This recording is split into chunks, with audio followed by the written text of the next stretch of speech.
بسم اللہ الرحمن الرحیم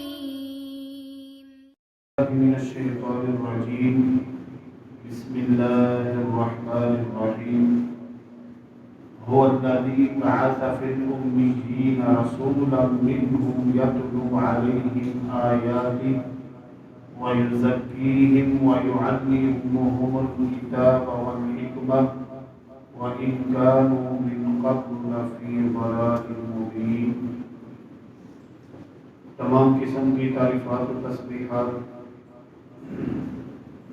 اللہ احکم الحاکمین کے لیے، جو پوری کائنات کا خالق و مالک ہے، حاجت روا مشکل کشا ہے، جو حی اور قیوم ہے، ذوالجلال والاکرام ہے، علی کل شیء قدیر ہے، فعال لما یرید ہے، جس کے علاوہ کوئی معبود برحق نہیں۔ لاکھوں کروڑ درود و سلام اس ہستی اقدس و مقدس پر جن کا نام نامی اسم گرامی محمد اکرم صلی اللہ علیہ وآلہ وسلم ہے۔ وہ ذات مبارکہ مطہرہ جنہیں رب کائنات نے رحمت کائنات بنا کر بھیجا اور جن کے ذریعے سے اہل کائنات کی رشد و ہدایت کا بندوبست فرمایا ہے۔ احباب وقت نبی صلی اللہ علیہ وسلم اس دنیا کے اندر ایک ایسے دور کے اندر تشریف لائے جس دور کے اندر ہر طرف ظلم و جبر تھا، تشدد تھا، زنا تھا، شراب نوشی تھی، ظلمات تھی، لڑائی جھگڑے فسادات تھے، انسان ایک دوسرے کے دشمن بن کر زندگی گزار رہے تھے۔ معمولی سی غلطی پر، معمولی سی غلط فہمی پر سال ہر سال تک جنگوں کا سلسلہ جاری رہتا۔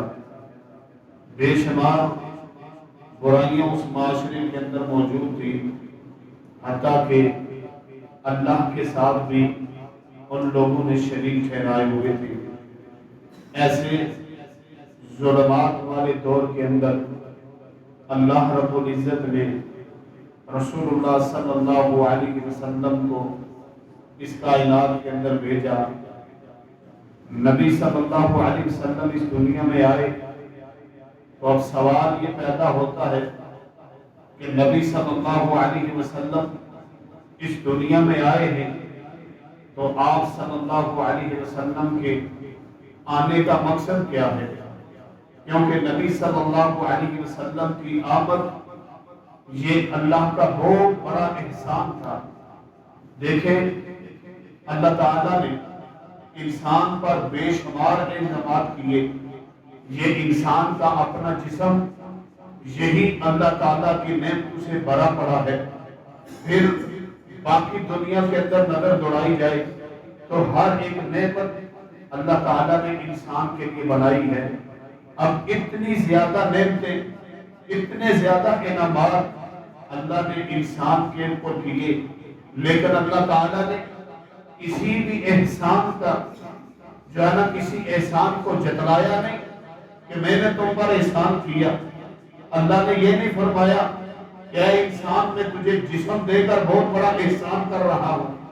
اللہ نے یہ نہیں فرمایا کہ اے انسان میں تیرے کھانے پینے کی تیری ضروریات کو پورا کر کے میں تجھ پر احسان کر رہا ہوں۔ لیکن اللہ تعالیٰ نے نبی علیہ السلام کو بھیجنے کے بعد، آپ کی بعثت کے بعد اللہ تعالیٰ نے یہ احسان جتلایا۔ لَقَدْ مَنَّ اللَّهُ عَلَى الْمُؤْمِنِينَ، اللہ تعالیٰ کہتے ہیں کہ بے شک میں نے احسان کیا ہے، اللہ نے احسان کیا مسلمانوں پر، مومنوں پر۔ کیا احسان کیا؟ اِذْ بَعَثَ فِيهِمْ رَسُولًا، کہ اللہ نے ان کے اندر ایک رسول بھیجا ہے، ایک نبی مبعوث فرمایا۔ ایک پیغمبر آیا، اتنا بڑا احسان ہے کہ اللہ نے جتلایا، کہا کہ میں نے احسان کیا، لاکھوں انعامات دے کر، لاکھوں نعمتیں برسا کر انسان پر، کروڑوں نعمتیں، ان گنت نعمتیں اللہ نے انسان کو دی، لیکن احسان کا نہیں کہا کہ میں نے احسان کیا۔ لیکن جب نبی صلی اللہ علیہ وسلم کی نعمت اللہ نے عطا فرمائی تو احسان کا ذکر کیا، فرمایا لقد من اللہ، اللہ نے احسان کیا ہے مسلمانوں پر، مومنین پر، اہل ایمان پر احسان کیا ہے۔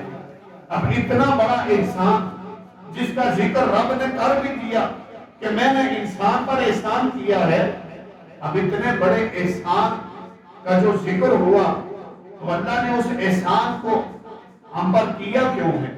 نبی علیہ السلام کی آمد کا مقصد کیا تھا؟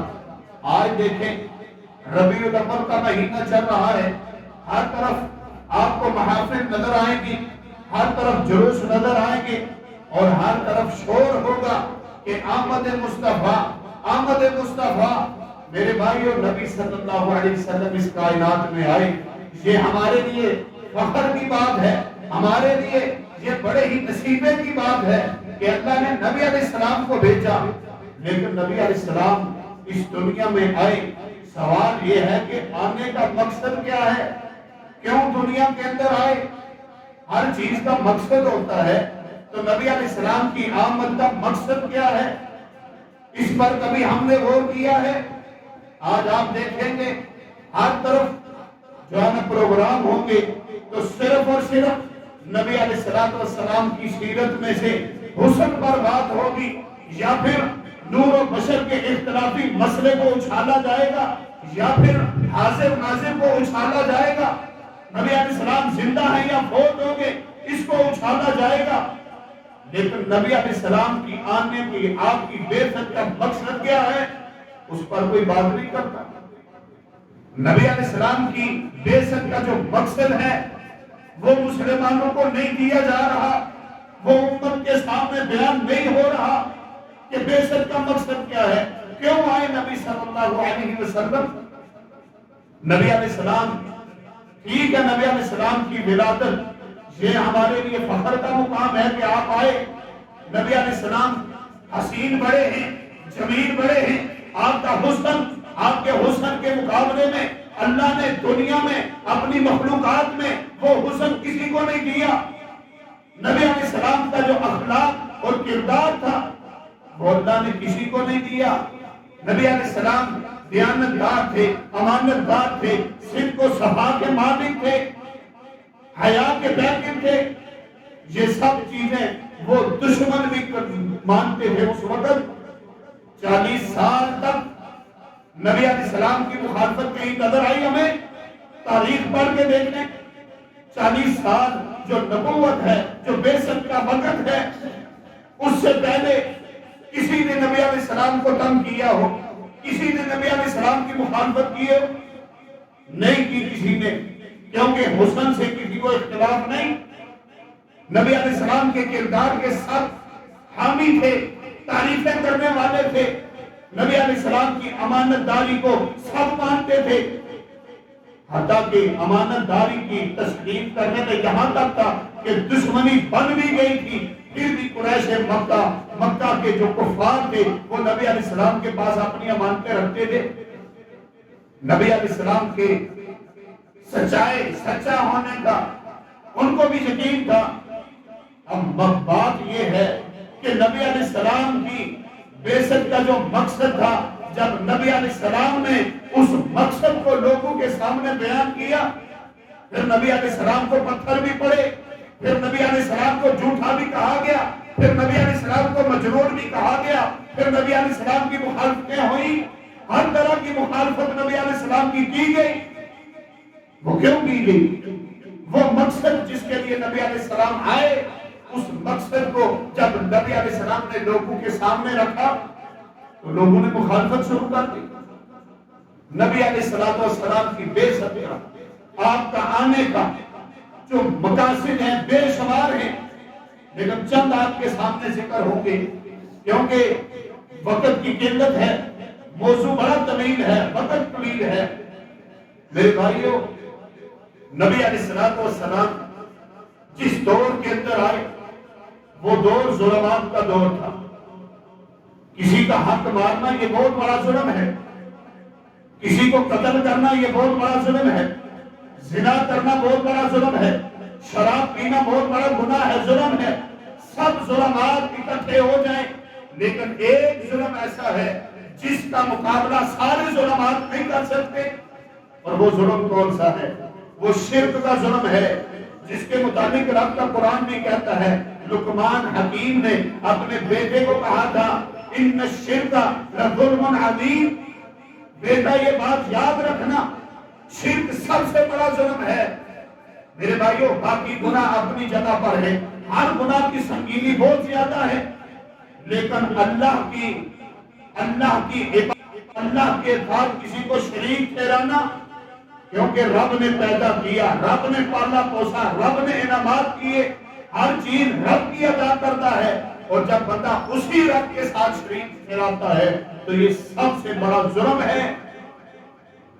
اور وہ لوگ اس بڑے جرم کے شکار تھے، باقی ظلمات تو ان کے اندر تھی ہی، یہ سب سے بڑا ظلم ان کے اندر پایا جاتا تھا کہ اللہ کی عبادت شرکاء کے ساتھ کرتے تھے۔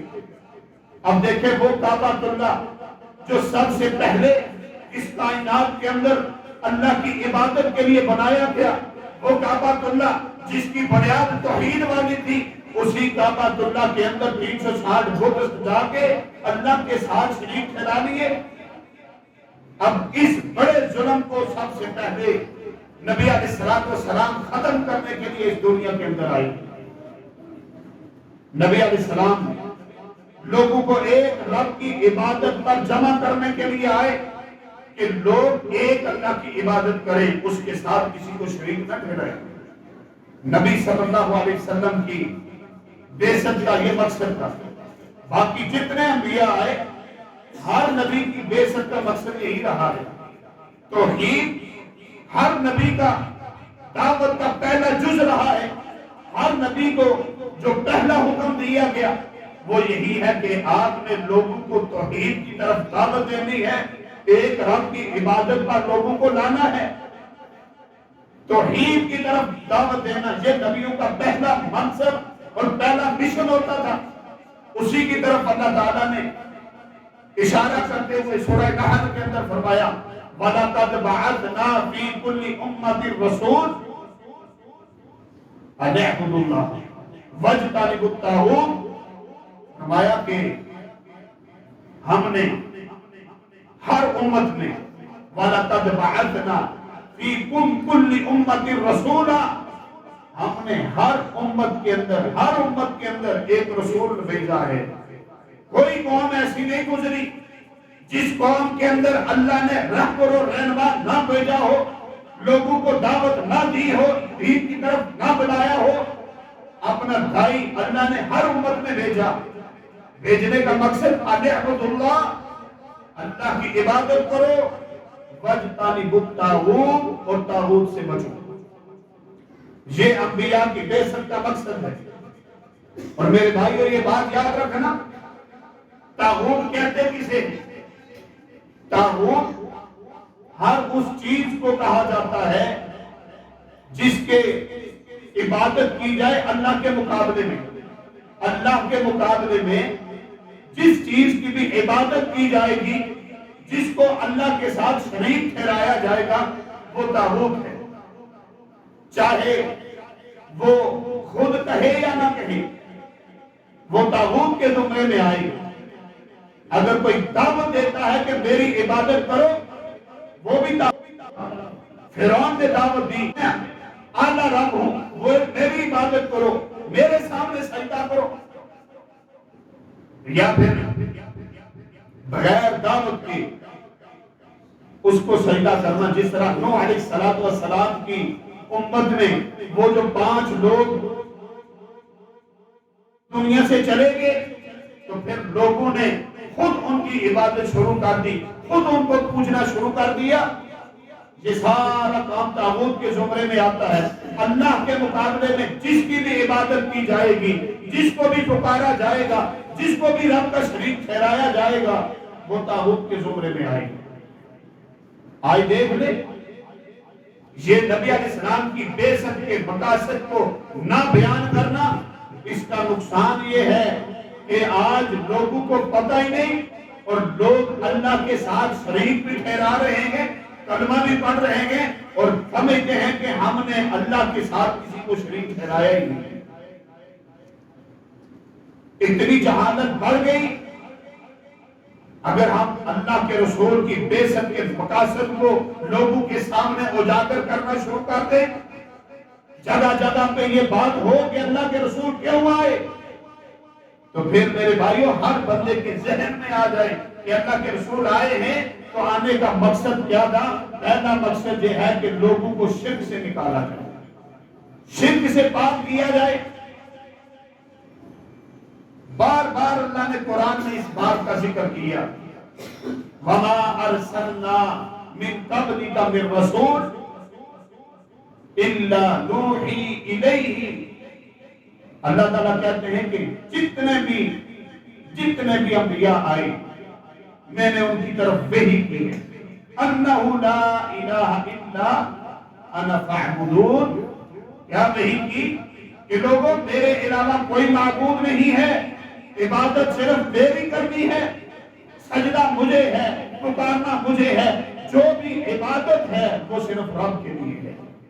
نظر نیاز ہو، پکارنا ہو، سجدہ ہو، حج ہو، عمرہ ہو، ہر ایک چیز میں جس کو عبادت بولا جائے گا وہ رب کے لیے۔ اس کے اندر کسی کو شریک ٹھہرانا یہ ظلم عظیم ہے میرے بھائی۔ نبی صلی اللہ علیہ وسلم کی بعثت کا دوسرا مقصد کہ نبی صلی اللہ علیہ وسلم دنیا میں آئے کیوں؟ دوسرا مقصد ہے کتاب اللہ کی تعلیم، کہ لوگوں کو کتاب اللہ کی طرف بلایا جائے، جس کا تذکرہ میں نے وہ احسان والی آیت میں بھی کیا۔ اللہ نے کیا کہا؟ لَقَدْ مَنَّ اللَّهُ عَلَى الْمُؤْمِنِينَ۔ اللہ نے احسان کیا مومنوں پر۔ یہ احسان کی بات کے ساتھ جو بعثت کا مقصد ہے یہ اور بھی آیات میں آیا، جس طرح سورہ جمعہ کے اندر اللہ تعالیٰ نے کیا فرمایا؟ فرمایا هُوَ الَّذِي بَعَثَ فِي الْأُمِّيِّينَ۔ اور میرے بھائیو یہ کتاب اللہ کی دعوت، اس کی تعلیم، اس کا ذکر پہلے انبیاء نے بھی کیا کہ یا اللہ نبی صلی اللہ علیہ وسلم کو دنیا میں کتاب اللہ کی دعوت کے لیے کس طرح کہا؟ ربنا وابعث فیہم رسولا منہم۔ اے اللہ ان میں ایک رسول بھیج، ان میں ایک رسول بھیج۔ رسول کیا کرے گا؟ یتلو علیہم آیاتک۔ اے اللہ رسول ان میں آئے اور ان پر تیری آیات کو، تیری کتاب کو یہ تلاوت کرے، پڑھ کر سنائے، لوگوں کو سمجھائے کہ کتاب اللہ کہتی کیا ہے۔ وَيُعَلِّمُهُمُ الْكِتَابَ وَالْحِكْمَةَ، اور ان کو کتاب و حکمت کی تعلیم دے کہ کتاب و حکمت کیا کرتی ہے۔ وَيُزَكِّيهِمْ، اور ان کو پاک کرے، ان کے نفس کو پاک کرے، تزکیہ کرے ان کا۔ یہ مقصد ہے رسول اللہ صلی اللہ علیہ وسلم کی بعثت کا دوسرا۔ اس لیے اللہ نے بھیجا کتاب اللہ کی تعلیم۔ ابراہیم علیہ السلام نے دعائیں کی، یہ انبیاء کی دعائیں، اے اللہ اس قوم کے اندر، ان لوگوں کے اندر، دنیا والوں کے اندر ایک رسول بھیج، ایک پیغمبر بھیج جو ان کو کتاب اللہ کی دعوت دے۔ اور پھر اسی کا تذکرہ اللہ نے کیا، هو الذی بعث فی الأمیین رسولا منہم یتلو علیہم آیاتہ۔ اللہ تعالیٰ نے ان میں ایک رسول بھیجا جو ان کو آیات پڑھ کے سناتا، سمجھاتا اللہ کی کتاب۔ وَيُزَكِّيهِمْ وَيُعَلِّمُهُمُ الْكِتَابَ وَالْحِكْمَةَ، وہ ان کا تزکیہ کرتا، ان کو کتاب و حکمت کی تعلیم دیتی۔ میرے بھائیو یہ نبی صلی اللہ علیہ وسلم کی بعثت کا دوسرا مقصد کہ لوگوں کو کتاب اللہ کی تعلیم دینا۔ اور آج ہم ماشاءاللہ نبی صلی اللہ علیہ وسلم کی محبت کا دعویٰ، نبی صلی اللہ علیہ وسلم کی آنے کی خوشی اس کے اندر جھونکتے ہیں کہ اللہ کے نبی آئے، لیکن اللہ کے نبی قرآن کی تعلیم دینے کے لیے آئے اور اس تعلیم کو ہم نے پسے پشت ڈالا۔ آج آپ امت کو دیکھ لیں، 90% سے زیادہ لوگ ایسے ہیں جن کو کتاب اللہ کے ساتھ کوئی تعلق نہیں۔ لوگوں نے تو کتاب اللہ کو سجانے کے لیے رکھا ہے کہ غلاف کے اندر بند کر کے سب سے اونچی جگہ پہ رکھو تاکہ وہاں سے اٹھانے میں بھی تھوڑی دشواری ہوگی، زیادہ اونچی جگہ رکھے۔ نبی علیہ السلام تو کتاب اللہ کی دعوت دینے کے لیے آئے، کتاب اللہ سمجھانے کے لیے آئے۔ ہر بندے کے دل و دماغ کے اندر کتاب اللہ کی تعلیم ہونی چاہیے، اس لیے نبی علیہ السلام اس دنیا میں آئے۔ اور اس امت نے اس تعلیم کو چھوڑ دیا، اس قرآن کو چھوڑ دیا، اور کہتے ہیں کہ ہمیں نبی علیہ السلام سے بڑا پیار ہے، بڑی محبت ہے۔ کیسی محبت ہے کہ جس فریضے کے لیے، جس کام کے لیے نبی علیہ السلام آئے وہ کام تو ہم کر نہیں رہے۔ ہونا تو یہ چاہیے ہر مسجد کے اندر قرآن کے ترجمے کی کلاس ہو، ہر بندہ اپنے بیٹے کو، اپنی بیٹی کو کہے پہلے تو نے ناظرہ پڑھا ہے، ٹھیک ہے پڑھ لیا ہے، قرآن ناظرہ پڑھنا بھی اجر ہے، لیکن قرآن کا جو مقصد ہے وہ صرف ایک ہے کہ قرآن کو سمجھنا، اور ناظرہ پڑھنے سے قرآن کی سمجھ نہیں آتی۔ قرآن کی سمجھ تب آئے گی، قرآن کہتا گیا ہے وہ جب ہم قرآن کا ترجمہ پڑھیں گے، قرآن کے الفاظ کو سمجھیں گے کہ قرآن کہتا کیا ہے، پھر پتہ چلے گا۔ ہمیں سمجھ نہیں، ہمیں معلوم نہیں، اسی لیے تو نماز میں ہم کہتے ہیں ایاک نعبد و ایاک نستعین، اے اللہ عبادت بھی خاص تیرے لیے ہے، مدد بھی خاص تجھ ہی سے ہے، اور جب باہر نکلتے ہیں پھر وہی کام کرتے ہیں۔ وجہ کیا ہے کہ ہمیں الفاظ تو یاد ہیں لیکن پتہ نہیں ہے کہ کہہ کیا رہے ہیں۔ اسی لیے تو یہ کام ہے، قرآن کی تعلیم دینے کے لیے، قرآن سمجھانے کے لیے اللہ کے رسول صلی اللہ علیہ وسلم آئے، اس کائنات میں تشریف لائے۔ اس مقصد کو ہم نے چھوڑ دیا، پسے پشت ڈال دیا۔ میرے بھائیوں، میری آپ سے گزارش ہے کہ آج کے بعد آپ یہ تہیہ کر لیں کہ خود بھی جس طرح جمعے میں کثرت کے ساتھ آتے ہیں، اس طرح اپنے اپنے علاقے میں روزانہ قرآن کے ترجمے کی کلاس کریں۔ اگر روزانہ نہیں کر سکتے، کم از کم ہفتے میں ایک دن لازمی دیں کہ قرآن کا ترجمہ ہو، اور آپ کے جو امام ہیں، آپ کے جو قاری صاحب ہیں، وہ آپ کو قرآن سمجھائیں۔ اپنے گھر کے اندر اپنی بیٹیوں کو، اپنی خواتین کو قرآن کو سمجھائیں کہ قرآن کہتا کیا ہے۔ اس مقصد کے لیے نبی صلی اللہ علیہ وسلم دنیا میں آئے اور وہ مقصد ہم نے بلا دیا۔ تیسرا مقصد نبی صلی اللہ علیہ وسلم کی بعثت کا وہ حکمت اور دانائی ہے۔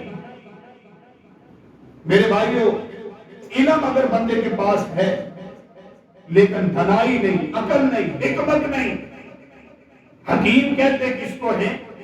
حکیم کو حکیم اس لیے کہتے ہیں کہ جو چیز جہاں کی ہے وہیں پر فٹ کرنا، اس وجہ سے جس چیز کی ضرورت ہے وہی چیز عطا کرنا، اس لیے اس کو حکیم کہتے ہیں۔ اور ہر مسلمان کو حکیم ہونا چاہیے، اس کو پتا ہونا چاہیے کہ میرا یہ مسئلہ کہاں پر فٹ آتا ہے، میں یہ کام کرنے لگا ہوں، یہ کام جائز بھی ہے کہ نہیں۔ وہ حکمت کو قرآن اور حدیث کے دلائل سے اپنے ہر کام میں فٹ کرے۔ ہر مومن کو حکیم ہونا چاہیے، اور اسی حکمت کی دعوت دینے کے لیے، یہی حکمت سمجھانے کے لیے اللہ کے رسول صلی اللہ علیہ وسلم اس کائنات میں آئے۔ جو آیت میں نے آپ کے سامنے پڑھی ہے پہلے، وَلَقَدْ بَعَثْنَا، یہ آیت جس میں بعثت کا ذکر کیا گیا کہ نبی صلی اللہ علیہ وسلم دنیا میں کیوں آئے، اس میں یعلمہم الکتاب والحکمہ، حکمت کے لفظ ہے، اور حکمت سے مراد نبی علیہ السلام کی حدیث بھی ہے، کیونکہ قرآن جب نازل ہوا تو پھر نبی علیہ السلام نے سمجھایا، ہر قرآن کی آیت کو کہاں پہ کیسے فٹ کرنا ہے، یہ بات سمجھائی۔ صحابہ کرام کو بعض مسائل میں نہیں سمجھ آتی تھی، جیسے قرآن کی آیت نازل ہوئی کہ جب سیاہ دھاگے سے سفید دھاگا نظر آنے لگے تو اس وقت تک آپ کی سحری کا وقت آ کے ختم ہو جائے گا۔ تو ایک صحابی وہ 2 دھاگے پکڑ کے بیٹھ گیا کہ جب واضح فرق نظر آئے گا تو تب نبی علیہ السلام نے سمجھایا کہ اس سے مراد وہ صبح کی روشنی ہے، یہ نہیں کہ وہ 2 دھاگے پکڑ کے بیٹھ جائیں۔ یہ حکمت تھی، یہ حدیث ایک حکمت ہے۔ آج آپ دیکھیں لوگوں کے اندر یہ بھی بڑی فتنے والی بات عام ہے کہ ہم حدیث کو نہیں مانتے، یہ بات میں لکھی گئی، ہم صرف قرآن کو مانتے ہیں۔ اگر آپ قرآن کو مانیں گے تو قرآن کو کیسے مانیں گے؟ قرآن بھی حدیث سے ثابت ہوتا ہے کہ یہ اللہ کی کتاب ہے۔ آپ کس طرح کہتے ہیں کہ یہ اللہ کی کتاب ہے؟ کس نے آپ کو بتایا یہ اللہ کی کتاب ہے؟ کوئی دلیل ہونی چاہیے، اور دلیل ہمیں حدیث سے ملے گی۔ جب تک ہم صحابہ کرام پر، جب تک حدیث پر ہمارا اعتبار نہیں ہوگا تب تک ہم قرآن کو بھی نہیں پڑھ سکتے، کیونکہ ہمیں قرآن کے بارے میں بھی انہیں نے بتایا ہے، احادیث کے ذریعے سے پتہ چلا، صحابہ کرام کے ذریعے سے پتہ چلا کہ یہ قرآن ہے۔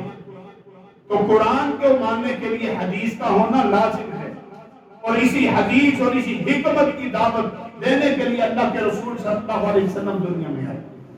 یہ مین مقصد تھے نبی صلی اللہ علیہ وسلم کی بعثت کے، جس کو ہم نے بڑھا دیا، چھوڑ دیا، ختم کر دیا۔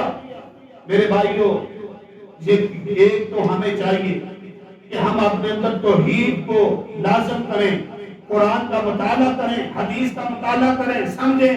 جب ہم قرآن پڑھیں گے، حدیث پڑھیں گے تو خود بخود ہمیں توحید کی بھی سمجھ آ جائے گی، خود بخود ہم نبی علیہ السلام کی بعثت کے مقاصد کو بھی سمجھنا شروع کر دیں گے۔ اللہ تعالیٰ سے دعا ہے کہ اللہ تعالیٰ ہمیں کما حق ہو صحیح معنوں کے اندر اللہ تعالیٰ ہمیں آمد مصطفیٰ کا مقصد سمجھنے کی توفیق عطا فرمائے، اور پھر اس مقصد پر ہمیں اللہ تعالیٰ عمل پیرا ہونے کی توفیق عطا فرمائے۔ وما علینا الا البلاغ۔